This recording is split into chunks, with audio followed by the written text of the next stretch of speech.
Here we go.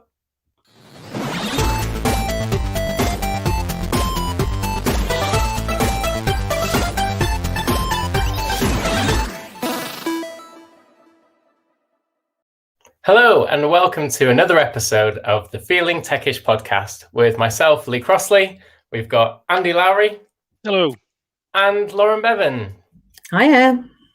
And this episode, we're going to be talking about getting stuff done, which is kind of ironic because I think our last podcast was about 4 weeks ago and it's meant to be kind of, once a week, maybe every couple of weeks kind of thing. So maybe don't take all of our advice too much to the letter, especially mine. I have been known for being very methodical, conscientious and working hard. I've even been at hackathons in the past and drawn Gantt charts at 2 a.m, which that's a joke that's never going to disappear. So, I might as well just take the mick out of myself for it. But yeah, what I wanted to do in this episode is talk more about the work that we do. Are we proud of it? Is it the work that we even want to be doing? Are we actually getting stuff done, or are we just playing that Jira jigsaw, moving some cards around and looking busy? So to kick us off, that sort of quick look busy. Have either of you two kind of seen that behaviours, maybe even more so since COVID hit? I think what I've seen is a bit of a disconnect between different people trying to do different things, which ends up, stuff doesn't get done because people are pulling in different directions because communication hasn't been that great all the time. So I've seen people being busy but not necessarily all that productive, or people going the other way and being hyper productive but kind of on their own and just ploughing through a huge amount of stuff, and me getting worried that they will burn out. That's a really good point, actually. I've not thought about. There's lots of people running around in circles looking busy, and they're on a Zoom share and they're suddenly sharing their screen and they're thinking about all of the other tabs and things they've got open, or all those Chrome tabs. I shouldn't be sharing Chrome, or I shouldn't have been sharing that desktop with all of the gaming that I was doing, which is very similar to the old age problem of your boss walking past and you minimizing all of your tabs. Which even if you weren't minimizing all your tabs, if anything changed on your screen, suddenly your boss thought that you weren't actually working. But yeah, you raised an interesting point there about people that are very conscientious and almost going inside their own bubble and their own tunnel vision and focusing on getting something done, but then maybe not bringing the team along with them. So I don't know, Andy, have you seen more of that since we've moved to COVID? Possibly, yeah. It's really easy to just disappear into a little hole of work, isn't it? When you're completely remote, it's a lot harder to do it when there's a bunch of people in the office. Whether people are actually doing it, I don't know. Maybe I'm just quite good at recognizing that people are disappearing down a hole and like dragging them back up. But so you're not seeing that much of it. I do worry if we're losing a little bit with that though as well. It's really hard if somebody's actually struggling rather than just disappearing down their own hole. You can't pick them up. You can't spot that as easily now. Yeah. Okay. I guess it depends on the team makeup and what that looks like. But I don't want to dwell too much on this episode on the whole COVID train of looking busy and procrastination and not working on stuff that you're proud of doing. What I want to focus on is just generally, because we all have a lazy tendency. I like to work hard. I enjoy it. It's not something that I kind of have to prod myself to do very often. And probably the reasons for that is because I enjoy what I do. And I think that's, half the battle. If you do something that you enjoy, you're never really working because you're just doing what you enjoy. So that the looking busy in the sort of pre-COVID phase. I was at a contract probably about 10 years ago, and this is before sort of Kanban boards were mainstream. And I did actually draw on the physical wall Kanban board with loads of bits of string. And I was like, right, okay, because I was the only engineer on the project, but we had 10 people on the project, which still baffles me a little bit to this day.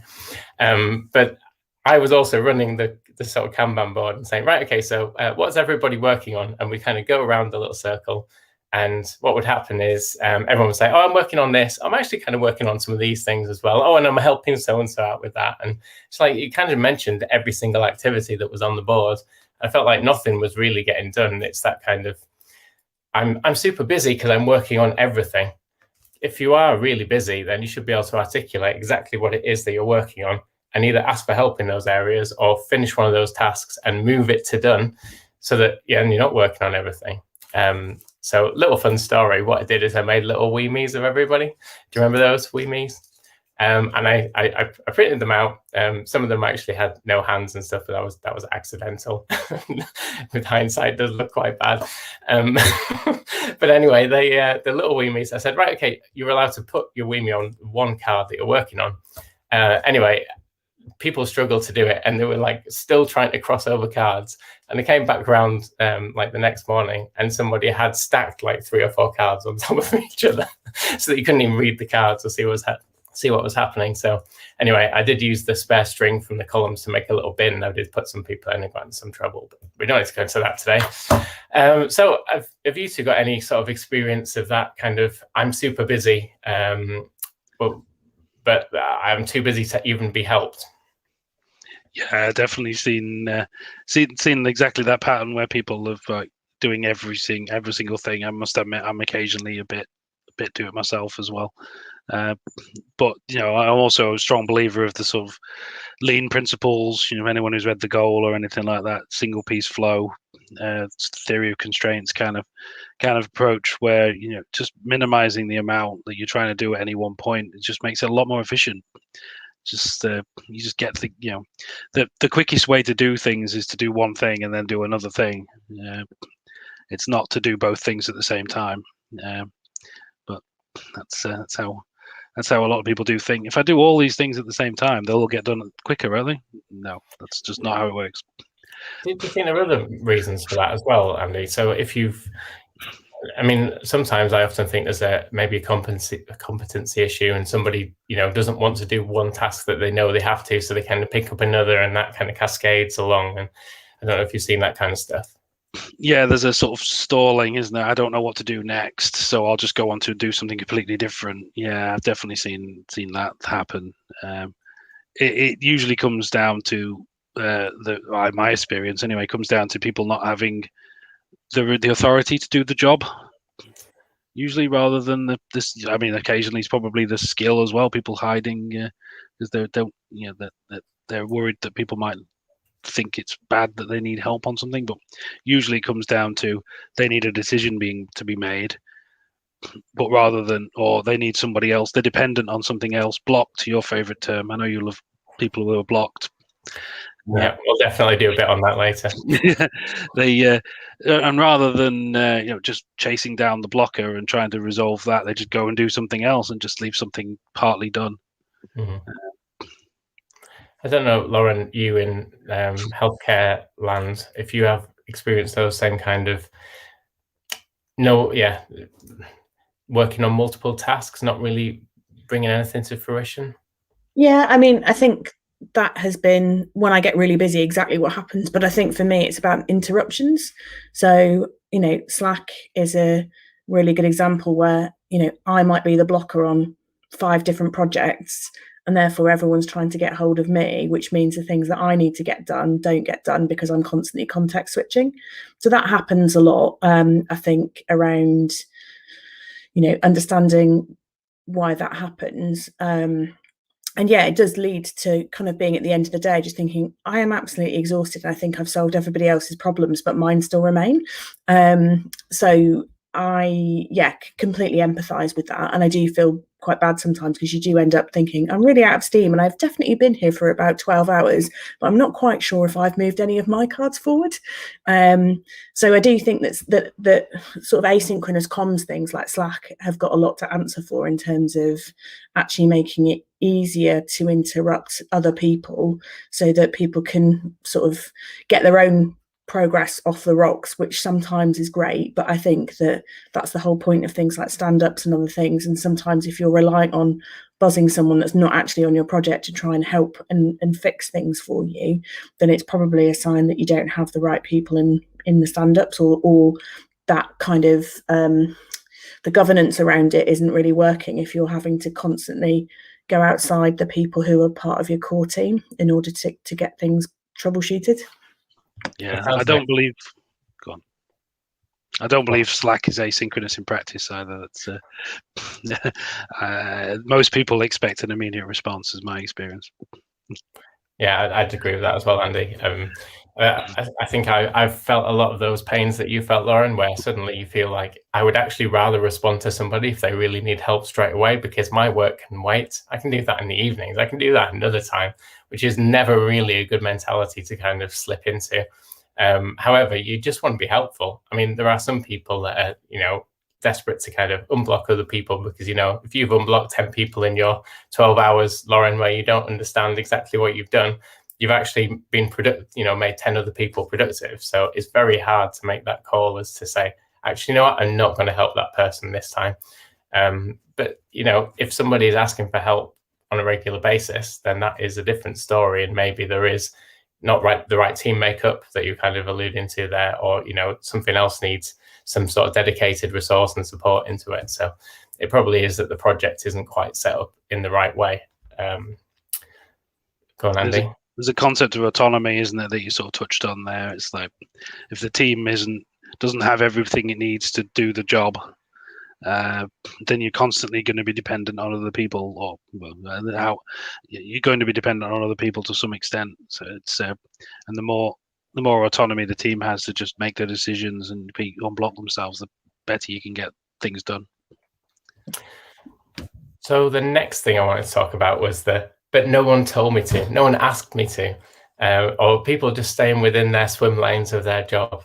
So I often say to people, have a think about this. When you were at school and you were in, maths class, and you sat down and the teacher said, right, finish page 17 of your textbook. Were you that kid that went through page 17, put your pencil down, in fact, probably slammed your pencil down, sat there with your arms folded, just like I'm doing now with my pencil, and then looked at the teacher and just kind of looked smug as if to say, I'm finished? Or were you that sort of conscientious person, maybe on the back row, maybe not, that just kind of took a sneak peek at the next page, didn't really proclaim the fact that you'd finished or that, you were faster than everybody else, started reading the next one, maybe even getting ahead on that?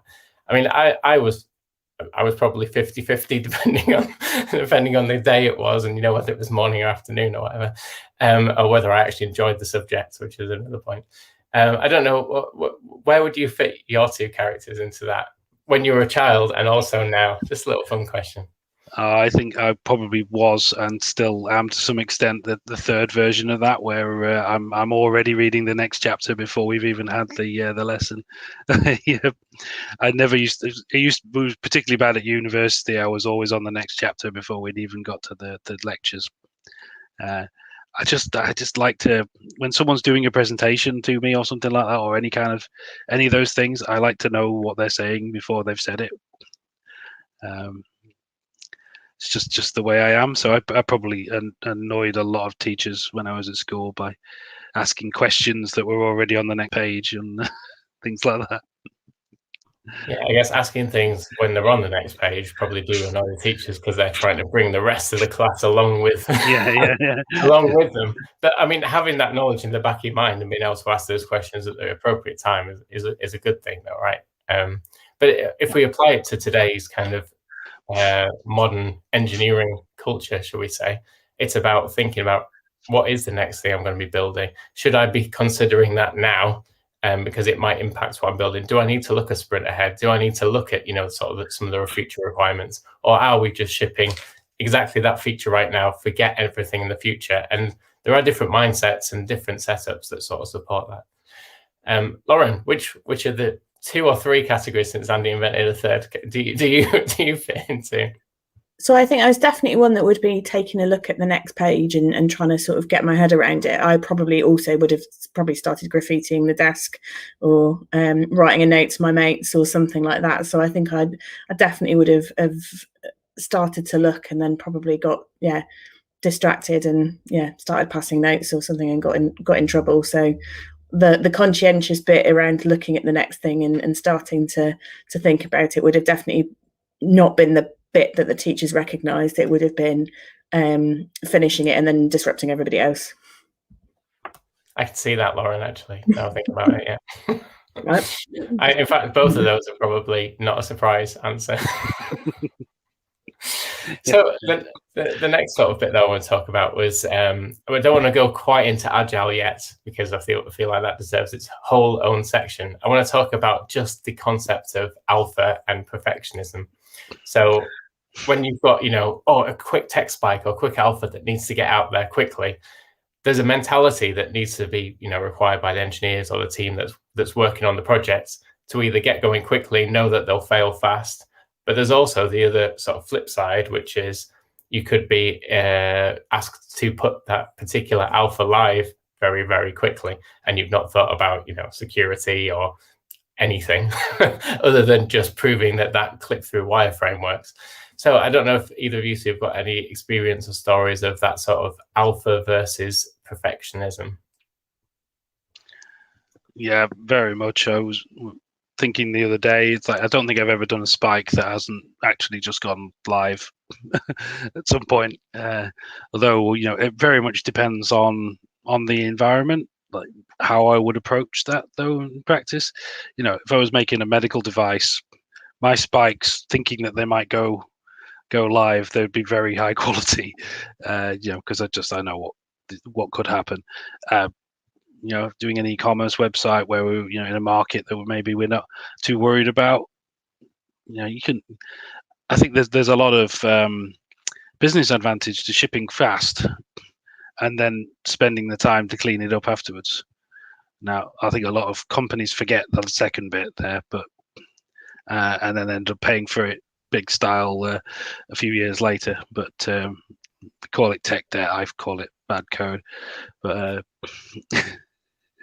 So I guess what you're saying there is it depends on what the project is, making sure that that's well articulated by the business or whichever function up front, so that you as a engineer or team leader can make sure that you're building or putting your effort into the right area.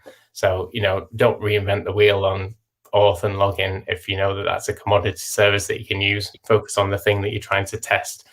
I guess where this is maybe a slightly different thing is in medical setting, where some people might have different views. Lauren? Yeah, a little bit. Although I would say that I'm someone to say not necessarily an engineer or a coder, but in terms of putting that document down and actually working out the intended use of the service and things, it's really hard. I get quite confronted by a blank sheet of paper, and I do find that sometimes it's easier to sort of tinker with something than to start from scratch. And I think getting that off the blocks is often something that I do struggle with and do find quite difficult, just to get those first few things and the concepts down on the page and just trying to work out actually how diagrammatically this is all going to come together. And I think once that is less spacious on the page, then it becomes a lot easier. But I agree. I think it's to do with the intended outcome, output and consequence of it, and figuring out what the expectation is, because to that point, if that thing about just reinforcing all the time that it's throwaway, if people aren't used to the concept of Agile, that they're used to kind of waterfall and Prince2 and all those other things that the NHS knows and loves, this whole concept that you would start again feels quite wasteful. So there's quite a lot of education that has to go on with people around why on earth would you do that? Why would you start doing something and then pivot and do something completely different? And that ethos of experimentation, rather than it being like a straight linear process, sometimes takes people a bit of time to get their head around, because it feels a bit profligate. So again, I think it does depend. It depends on the consequences of it being late, right? You can ship something, you can learn a lot from it, but if it's being used by the general public and it's going to be on the front page of the Daily Mail, if something does go wrong with it, then you do need to take a different approach. There was a couple of bits there. I was first of all thinking about you, sort of murder she wrote in front of a typewriter with a blank page, trying to put some ink on the page. I genuinely did dress up as Angela Lansbury as with Murder, She Wrote, and I had a little tote bag with a typewriter on and some copies of her novels in there to give to people. So I have done that. So yeah. Maybe I saw that picture on Facebook or something. That's why it suddenly sprung to mind. I don't know. The second bit is now a blur because I can't remember. The first bit was so good. Andy, I don't know if you've got any more that you wanna add to that. Yeah, I think the other side of it is once you've actually, I think it was what I was saying earlier. Once you've shipped something, you've got to spend that time putting it back together. If you're not going to do that, doing it properly. If you're not going to do that, if you're in an environment where you're never going to have to do that, you're just making life difficult for yourself in the long term. So yeah, I think that encourages people to basically build perfect up front. And then you end up, exactly the situation I think you were talking about there, Lauren, where you end up taking so long to ship something, it's lost its value a little bit. If you're just trying to learn whether something works in a new market, get it out as fast as possible and then make it beautiful. Because why spend time making it beautiful if it ends up being throwaway anyway? Yeah, I think you can manage users' expectations around what it can be. I think on things like GDS, it being kind of private beta and things like that, you can learn a lot from it. And that having a label that it's not meant for sort of general consumption yet helps, I think, de-risk it and make some of the people who are more perfectionists, and I'm a recovering perfectionist, it makes me kind of more comfortable around what the expectation is. And I think it does the same for other people, because at least there's that official label on it whilst you do some A/B testing, or you take some stuff from Hotjar or whatever it is that you're going to do in order to just make it better. Even a more recent example of vaccine. The important thing with the vaccine was make sure it's safe first through trials, and then actually it being effective was almost a secondary thing. And you could probably fill in a lot more detail than me on that, Lauren. But how effective it was we didn't know that until it'd been rolled out for quite some time. If we'd have waited to know if it was effective before we'd have rolled it out, more people would have died.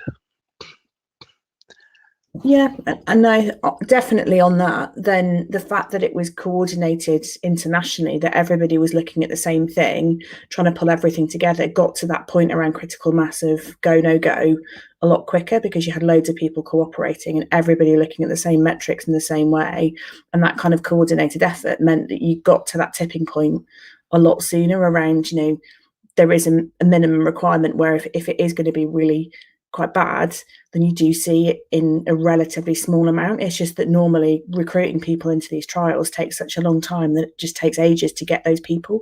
But if you've got everybody working on it, everybody working on the same protocol, you just absolutely shoot for that really, really fast.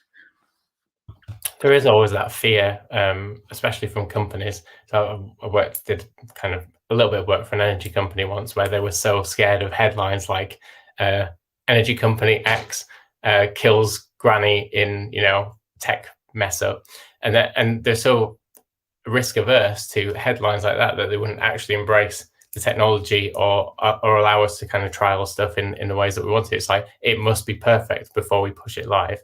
It's like, well, actually, maybe the thing to do is to make sure that you can always update yourself so that you're not wrong for long. So I know myself and Andy have worked before in places where the number one kind of mechanism was the over-the-air updates. So if we've got devices in people's homes, the number one thing that you want to be able to do is make sure you can update the firmware and hardware or whatever it might be on that device to kind of fix yourself. So it is about making sure you've got very clear understanding of what your remit is, but also have a sort of get out of jail free card as well. So next thing I want to talk about was the big A, Agile. And I've got a couple of pet hates, and Andy alluded one to one before, which was the I'm blocked. Yeah, I'm blocked by so and so doing or whatever it is. I don't know. I'm just gonna sit here and play on Twitter, and can the delivery manager tell me when I'm not blocked anymore, please? that kind of stuff just doesn't really wash well with me. I feel like, what did we do before Agile when we had dependencies and we needed to go fix something or get something done? Oh, right, we went and go and sorted those out ourselves. What happened there? What happened to that disconnect? I don't know if you two agree or whether that's just my skewed perception of the world, being in sort of engineer-led teams. But actually, I'd probably say it was even worse in my experience. Like pre-Agile, what used to happen is we used to not even identify that we were blocked, just moan about it instead. in those cases, or complain that there wasn't enough planning. Why was this not planned? Why did we not come up with this 3 years ago when we wrote the Gantt chart that we'd need to have this dependency done? It's like, because it would have taken 3 years to build the Gantt chart in that case. That's why. It comes back to that being proactive again, doesn't it? So it's generally, are you a problem solver that wants to get things done, or are you hampered by process, or do you enjoy and revel in that delay process? I'm going to have a bit of a controversial opinion on it, in that I think that some people, because maybe they've tried to be proactive and do the wrong thing, actually get quite upset by that, and maybe have had a telling down by the delivery manager or somebody, because they've gone and tried to do something that they thought was helpful, but without full context they might have gone and made a pig's ear of something elsewhere. So I do think that sometimes you do get people who are, have those sorts of things knocked out of them because they've tried to do the right thing and it's gone a bit wrong, and you find those people, go, well, fine, I won't do anything then, unless I'm directly told to. I won't use my initiative. So I think that's an absolute shame, Lauren. If anybody is told to not try anything again because they were wrong once and leave it up to their delivery manager, that's not a good, happy team. I don't think it's anybody would have been told not to do that. But again, if people who are sort of massive perfectionists, when you do get something wrong, it does hurt quite a bit. And therefore, for some people, it might not have been that they've told not to do it, but they've become bruised by the experience and they're trying to protect themselves around, not being wrong again. And that's their way of having self-protection. I don't think it's the right way to do it. And I think those people need to be helped and identified to say, 9 times out of 10 it will be right, but you have to accept that 1 time out of 10 it won't be the ideal thing to do. But I think some people find that difficult. So I mean, I'm wrong all the time. I just go around and fix my mistakes, and I hope to be less wrong next time or fix the mistake faster. And that is kind of the way that I work. I run at pace, run at speed, fall over a few times, but hope to break fewer bones than the last time. I would always encourage people to try and behave like that, unless they're in an environment where that just isn't suitable. And there are some where, you have to stick within your swim lane or whatever you want to call it. But, the sort of projects that we're talking about here, the small, quick deliveries, you should have a proactive team with a can-do attitude that want to help and get stuff done. And there's a phrase about asking for permission. And I don't think that actually ask for permission is the right thing. You should radiate intent. So you basically let everybody know exactly what you're doing at every point, so that if anybody has, an objection, they can jump in at that point, but you're not asking explicitly for permission. And it's that, definitely don't do that ask for forgiveness later, nonsense. don't just sit there in your own little world and do something that might be wrong and someone might be upset with. Just at least radiate your intent and let people know what you're doing, and then that might start the dialogue and come up with maybe another solution. Yeah, I completely agree, but I don't think every team or every employer has the same team culture that facilitates that sort of behavior and makes people feel that they're safe enough in order to do that. I think it's just like a safety thing around, some people don't feel that they're empowered enough to go and do those other things, and therefore would feel that it's the safest option to sit on their hands until the next task that's in their queue is ready for them to do. So I'm not saying it's the wrong thing, but I think that some people have just had such bad experiences with poor line managers or with poor organizational cultures that it's the way that makes them feel safe. Yeah, an extreme example, the radiating intent and asking for permission are exactly the same thing in practice. You say, I'm going to do this now, and somebody will go, why are you doing that? Tell me why you're doing that. Who said you could do that? In really broken cultures, you get that a lot. Yeah, I guess the sort of asking for permission, I see that as your sort of Slack argument, that it's asynchronous. And you could start that thing while you're waiting for the reply, as opposed to, waiting for the reply before you start the thing. Radiating intent is more, I'm going to do this thing unless anyone else has any objections, and you just kind of start doing it. Well, I mean, there's also another way of radiating intent as well, isn't there? By putting it in subsection 3, paragraph 4 of some project plan that no one's ever going to read until somebody later on says, "Why did you do that?" And I said, "Well, I did tell you, I did. Look, there it is, right in that document that nobody read." Project charters. Yeah. Yeah, this is why some of these project plans are so big, I think, sometimes, so you can hide all the details in them. So you've got when somebody asks you why did you do it later, you can just say, "Look, told you I'd do that. You didn't say it. You didn't have any complaints later then." Yeah, I do like that, or any other mechanism which we feel is appropriate in scope documents.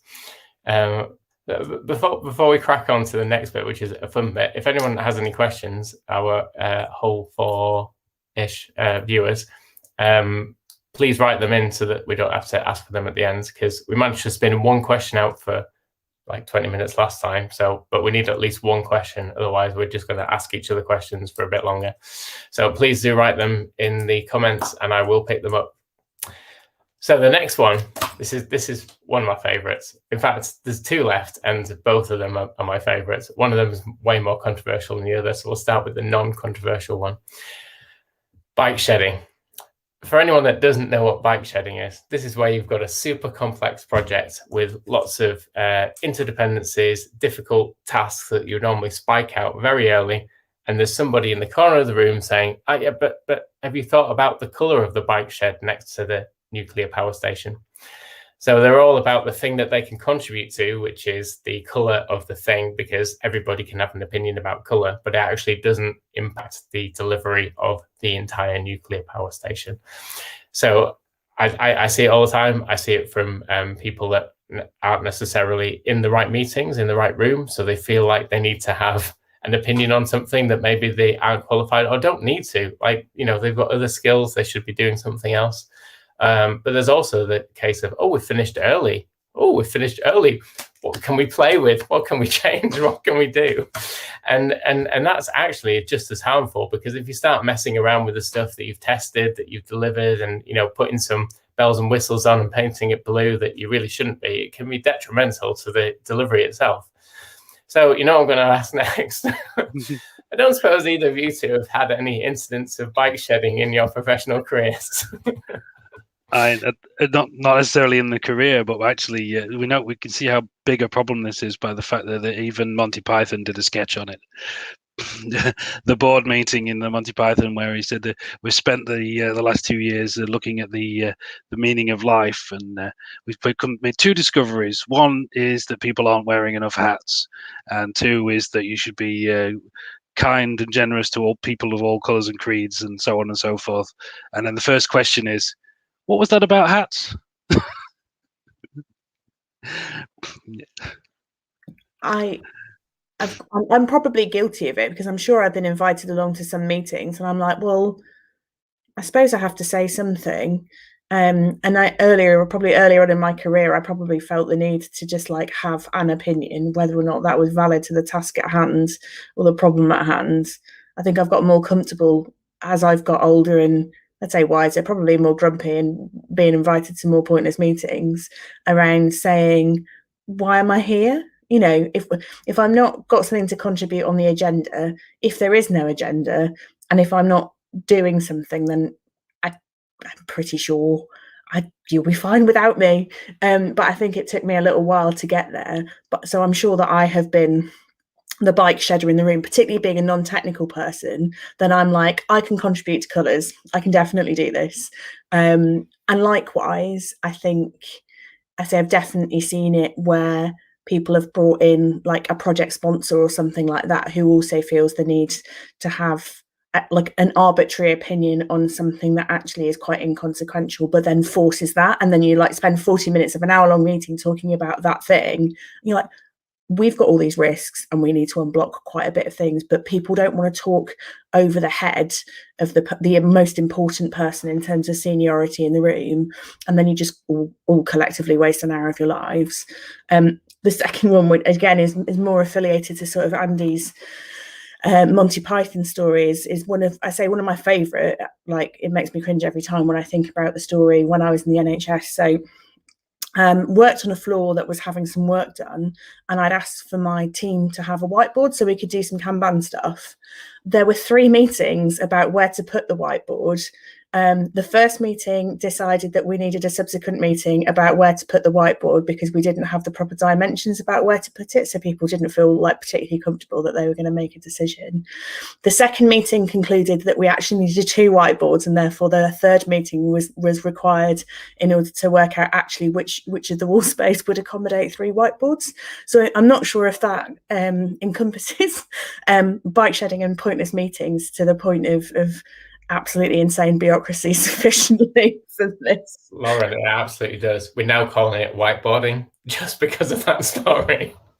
And the irony being is, like, it probably would have taken me 10 minutes to put that whiteboard up from Wilco's, and then I put like a service order from the estates department had to be raised. Like, honestly, it probably took about 3 months to get those 2 whiteboards up, and then nobody used them. Please submit your reasons for this purchase to finance, and finance will engage with you as to whether this purchase is necessary. And it came to me because I was in finance.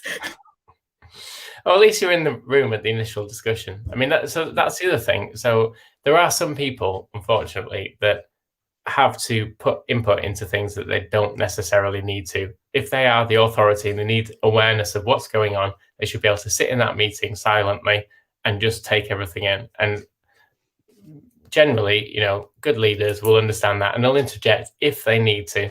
Otherwise, they'll just, back away. There are another kind of person as well, a sort of third type that I've seen, which are the people that don't really have much authority, don't get involved, and then will feel like they need to say that they're not getting involved because they were once told that unless they had something important to say, not to say anything. And I've had a few of those recently as well. So basically, in a meeting with me, you can't win is what we kind of proclaim.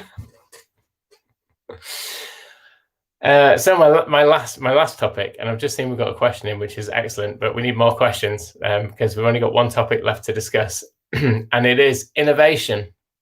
So this is why I offend everybody across the world that has innovation in their job title. So innovation for me is a nonsensical thing. Like, nobody says, right, you got 2 hours on a Friday to be innovative, or you've got you're in charge of innovation. You can be head of innovation. Go start an innovation lab. Doing what? Like, if you genuinely have something that you're producing, why not call it the thing?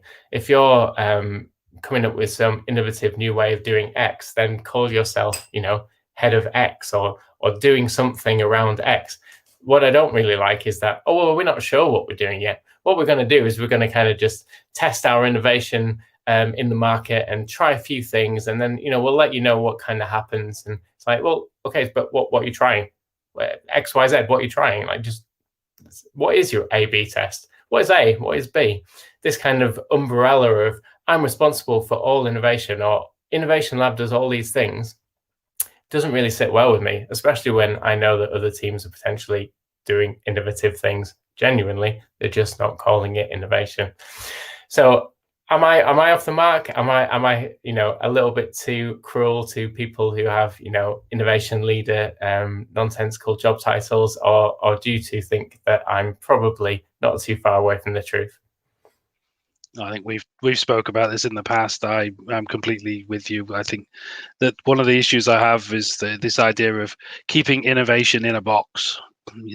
We'll have an innovation department whose job is to make sure that no innovation ever happens in the rest of the organization. It's like, that's exactly the opposite of what innovation is supposed to be about. And you see it so often. This the Google 10% time thing that everyone talks about, or 20% time, whichever percentage it is now. I believe Google have decided it doesn't work now as well. So it's like the Spotify model. Even Spotify don't use it. But this idea that there you go, Friday afternoon, this is where you go and be innovative. And what ends up being is it's just a way of placating people who want to feel like they're being innovative, and making sure they're just doing what they're told to do the rest of the time.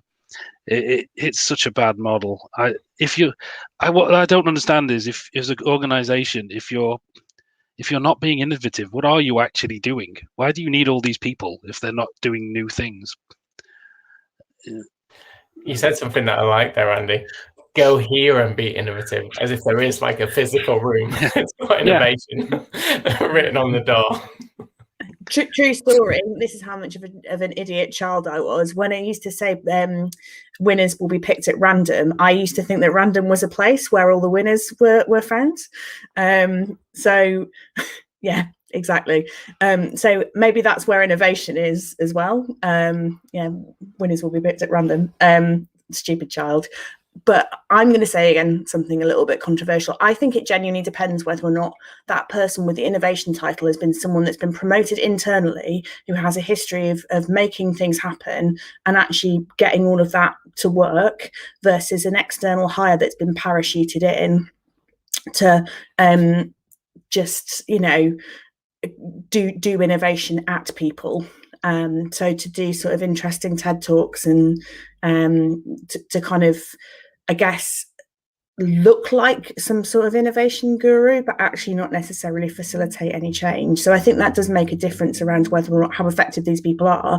But I think it's that point that they've been doing it in their day jobs anyway, and have been doing it kind of effectively, and other things like that around whether or not they're kind of, I say, worthy of that title. I think you hit on what I consider the perfect definition of innovation there, facilitating change. Yeah, that's what innovation people should be doing.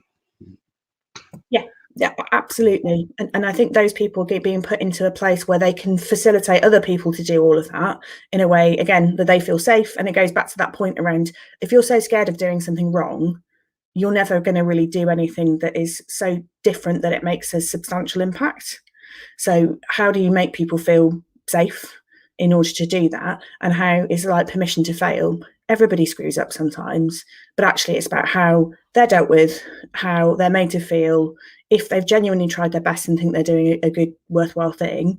And then I would also say, it's about who takes credit for it. So I think the people that I've seen who are best are not the ones that stand up on stage and say, oh, no, I did this and my team did that.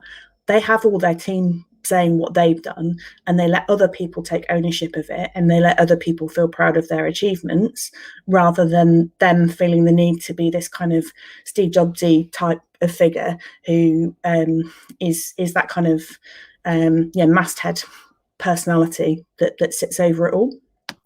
So you said something there, and Andy agreed with you and said that people that are responsible for change are the innovation or the heads of innovation. So would you say that a change manager is innovative? No, only if they're effective. Okay. It's not the job title, it's what they actually, the results they get.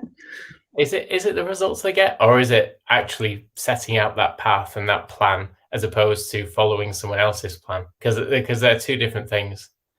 Yeah, they are two different things, but I don't think you need to be a change manager in order to do it. If you're a really good change manager and you help other people along that way, but there is a difference between executing somebody else's vision and coming up with it yourself.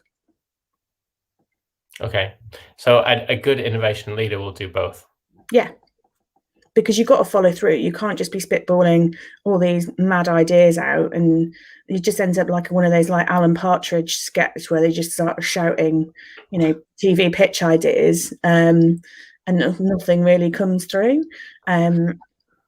That's not innovation. That's kind of spitballing. It is grunt and it is hard, and I think that's the thing that people don't see. They see the keynote speeches, but what they don't actually see is the 3 a.m. oh shit, are we doing the right thing kind of agony of it all. So that's people that care about the work they're doing, right? And before we move on to the questions, that's the kind of bit that I want to end on is, when you wake up in the morning or before you go to bed at night, do you think, I had a really good day today, I'm really proud of the work that I did? Do you even want to be the person doing that work or not? Because that's what it's all about.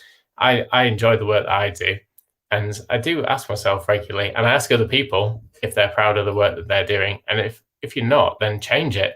Do something that you want to do. Otherwise, you just kind of sat there with your arms folded, scrolling Twitter, waiting to be unblocked or whatever, process that you're just sat in. Are you actually happy just being sat in that process, or do you want to do something a little bit more? I kind of hope that most people want to do a little bit more than just sit in someone else's process. While I sift through the questions, either of you two have any sort of closing comments on that?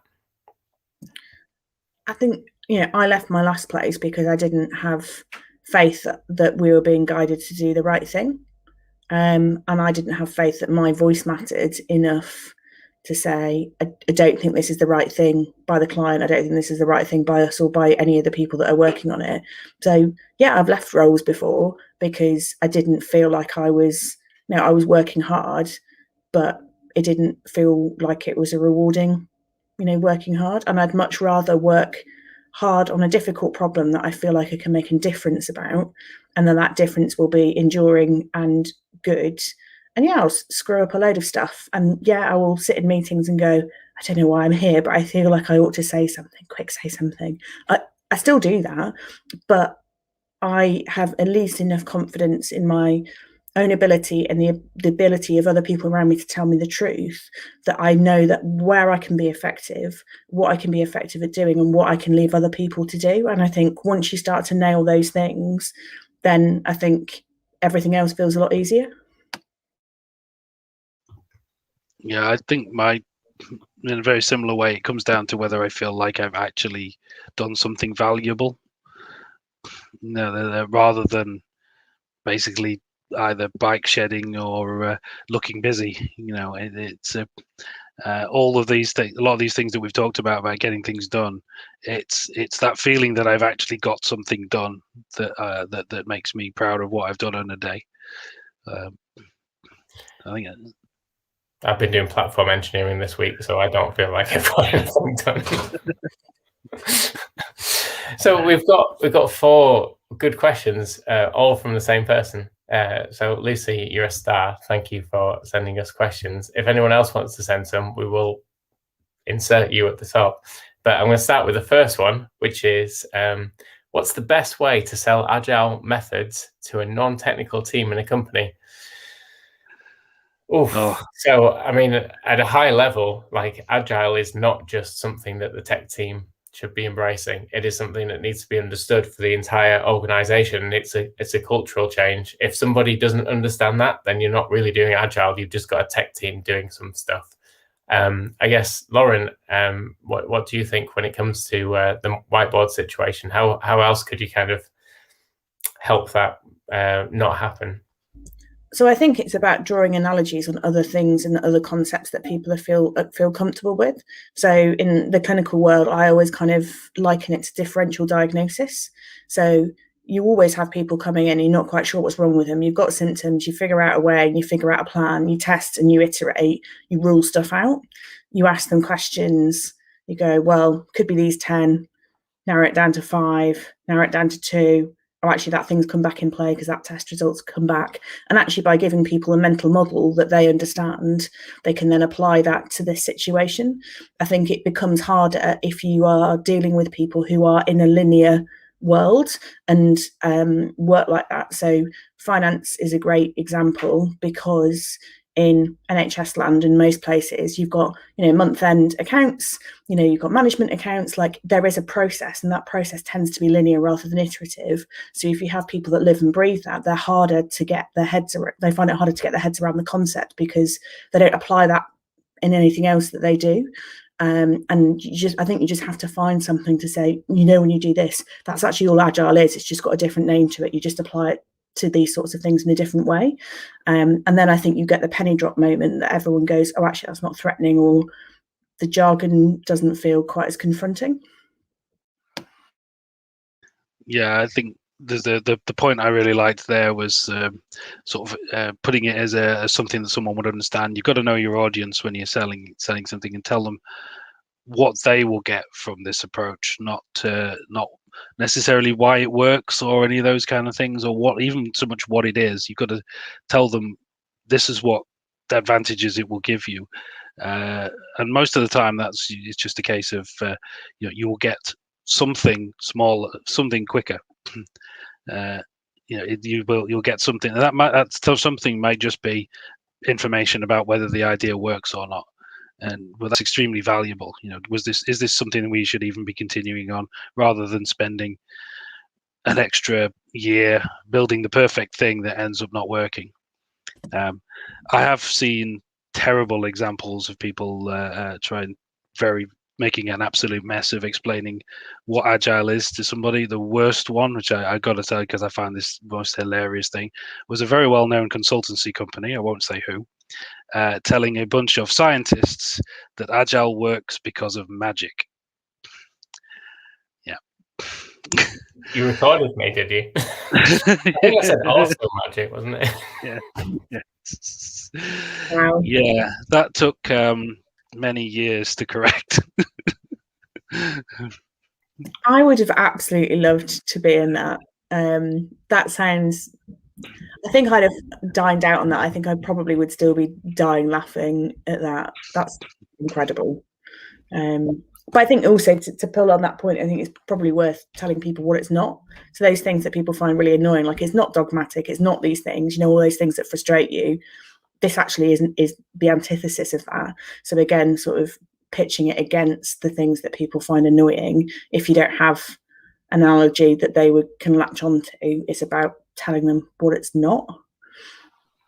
Well, yeah, that what it's not, that is the key. So if somebody says, oh, we're going to adopt Agile and it's going to bring us all these benefits, you better make sure that it's not going to affect your delivery, affect your quality of delivery, because if you can't prove that, then what you're doing, you're experimenting.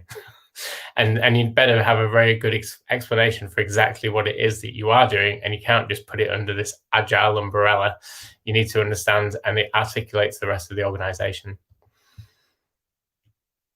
If you go back to the sort of Agile manifesto, where a lot of this comes from, it's basically a bunch of preferences. We prefer things that are more valuable to the organization than things that aren't valuable to the organization. We prefer working software to comprehensive documentation. We and those kind of things. That's kind of what it should be about. Even the iterative stuff is kind of a growth from that. It sort of steps away from what Agile was really about. It's just a really nice way of achieving some of those things. I've seen Agile as an excuse for lack of vision or clear priorities for even a sprint. If a team's a bit fuzzy about what they're supposed to be doing, and you can't just say, well, we're being Agile, you figure it out. Like that, it's not an excuse for not planning. And then if the organization doesn't understand exactly what's going on, then you do have a problem, and you probably shouldn't be doing that thing. Because if you can't, bring the executive board or whoever it might be along on that journey with you, then one, you're going to get no sponsorship, and two, if you can't articulate what you're doing, you probably shouldn't be doing it. Actually, applying the Agile manifesto's ideas to planning, I actually find it's quite a useful thing to do, because you end up doing enough planning to decide what to do next, rather than basically infinitely planning into the distance. It's actually a very effective way of looking at what planning is about.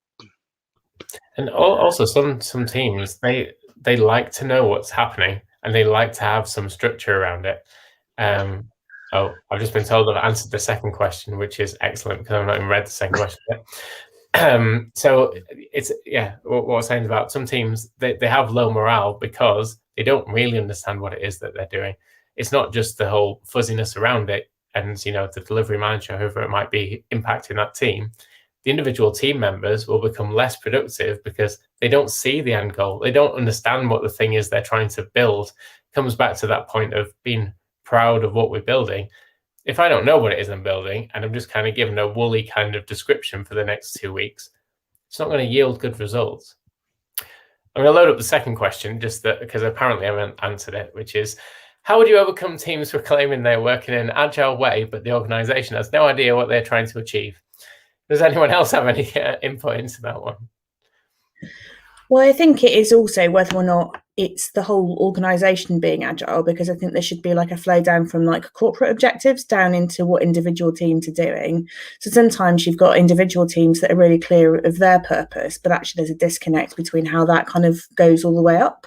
So I think that is also similarly difficult for people to find the motivation to be able to work hard, because they're like, well, I understand what my piece is, but actually I don't understand how this fits into the wider puzzle or the wider kind of vision picture.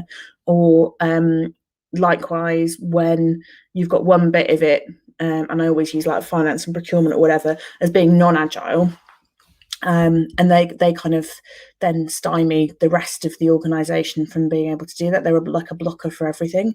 I think those are the things that are really difficult to be able to overcome, because you've got, say, the like cultural resistance and people using sort of statutory, throwing a statute book to say, well, this is why we can't do it, which isn't true. It can be done, but it involves, again, people taking risks and feeling, working in ways that they're not used to working before, just to sort of try it, and they have to do that in a low risk way. I think it's probably getting that thin slice through an organisation where a project runs in an agile way and everybody sees it's not quite as scary as I think, in terms of all of those corporate functions as well as a software team to do it.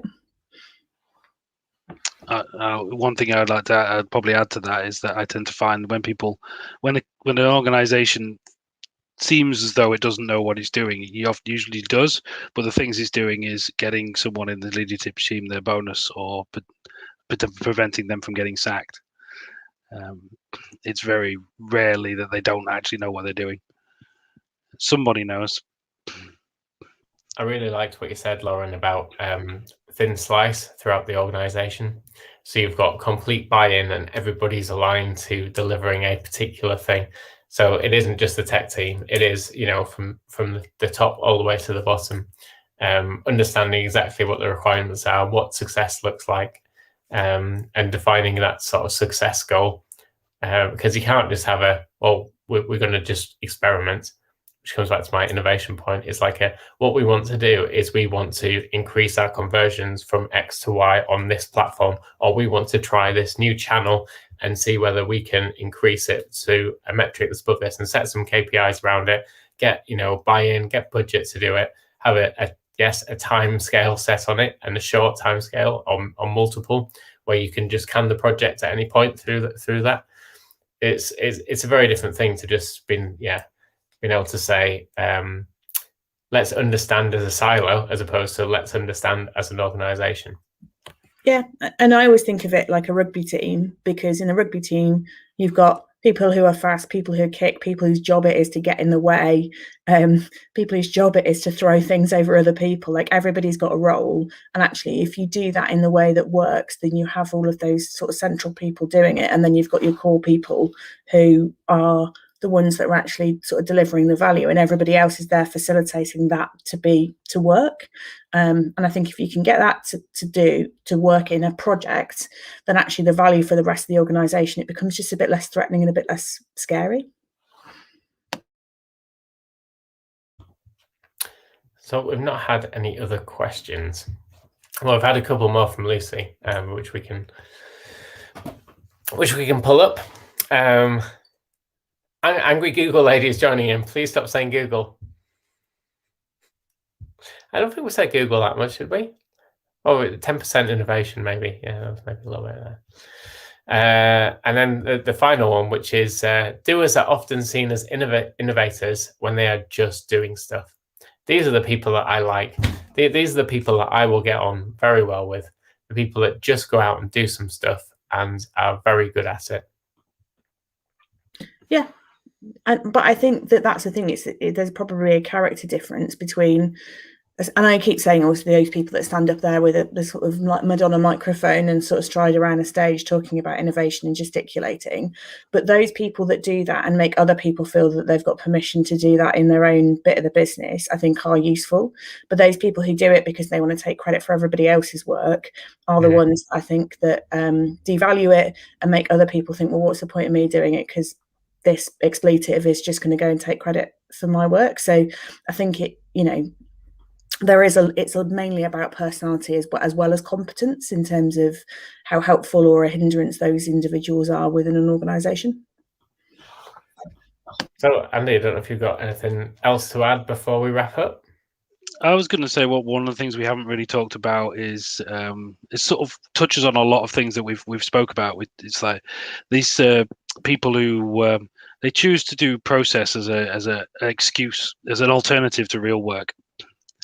And I think we talked about it a little bit when we talked about the Jira Jigsaw.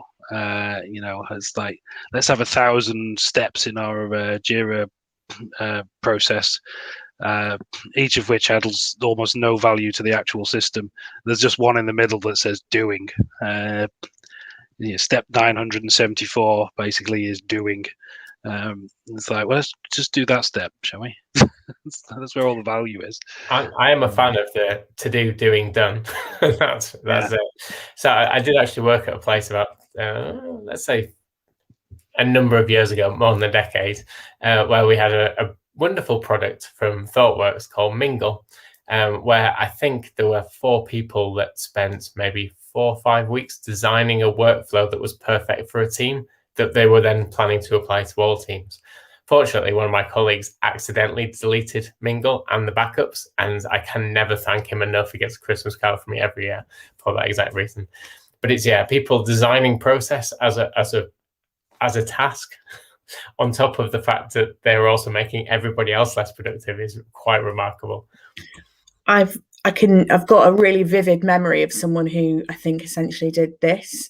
So I was working on a client project, and this fellow was a contractor there from another part of the business. And you just know you're in for trouble with somebody. So he had about 10 Lean Six Sigma certificates, all of which were in like leather bound things, and they were kind of propped open on his desk. So they were kind of like books that were all kind of propped open, and then would sort of proclaim to me how long, how good at process and that kind of like process mapping. And I think he'd said he'd been there for 6 months, and he sort of very proudly declared that he'd mapped like the maternity process like in 6 months. Like there is a maternity pathway that NICE set out, which is documented. Like there is a process diagram, you can Google it, it is in PDF. So it just very much reminds me of that person, because again, it was all that kind of style around like, I've passed all these exams, and I've never ever seen anybody emboss their certificates in a leather case. Each of them was in an individual leather case, which was then like put on a desk, and it was a hot desk, so if he moved to another place, those things would be packed up and put in his bag, and then would be proudly displayed again elsewhere, because it was like, I know all about the process. I'm like the process expert, guys. You should ask me anything about the process. There was absolutely no output, like absolutely no value. It was like one wallpaper roll of a maternity process that could have taken an afternoon of a graduate to document. That leather founder as well was probably bought by his wife, meant to be for pictures of his kids or something.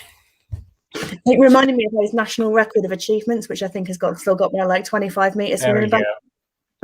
Mine is like here somewhere. I still have. Know what yours is, Andy. You're that guy. Yeah. You're that guy. Yeah.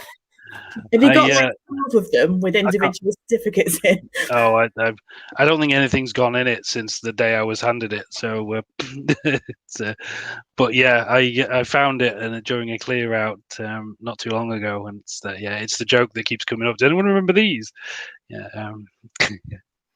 Except you don't have it right now when we needed it for the live. No, and I can't find it, and it's like it can't be more than a meter from me. It's just, as you can see, there's a lot of things. So I think that we're probably at conclusion, unless anyone has any burning closing comments that they really want to throw in, or we've got any last minute questions. Obviously, I have to do the normal disclaimer stuff of these are our views, they're not about employers, blah, blah, blah, blah, blah. The most important bit is that we have a topic for our next podcast, which is going to be in 2 weeks' time on Thursday, which is the new day for the Feeling Techish podcast, because we just decided it. I hear Thursday's the new Wednesday. Thursdays are the new Wednesday, which was the new other day that might have been, the previous week or previous month. We didn't really know. So anyway, 2 weeks on Thursday, we're doing It's a Scam. So I'll be taking on the persona of a Nigerian prince and explaining to you exactly how you have won lots of money and exactly how Dogecoin works and how I can make you lots of money with Dogecoin. And don't listen to Elon. He doesn't know what he's talking about. So there'll be some interesting debates, I'm sure. So hopefully we'll get some live viewers and some live questions for that one, and we can make some cash, because that's really what we kind of want to do. We want to steal money from you in the next episode. So we need some live participants to do that. And if anyone's going to try and scam Lee between now and then, go for it. Let's see. Oh, right. Okay. I didn't realize that was an open invitation. I thought that was just to you two to try and scam me. I feel like you just opened it up to a slightly wider audience of 4 people there, Lauren. I'm a bit worried. Many hands make light work and all that. If you want to scam me and be featured in the next episode and maybe even come in as a guest, feel free. I will make that happen. So yeah, anyway, thank you everybody for tuning in. And we'll see you in a couple of weeks. Thanks everyone. Bye. Thank you. Bye.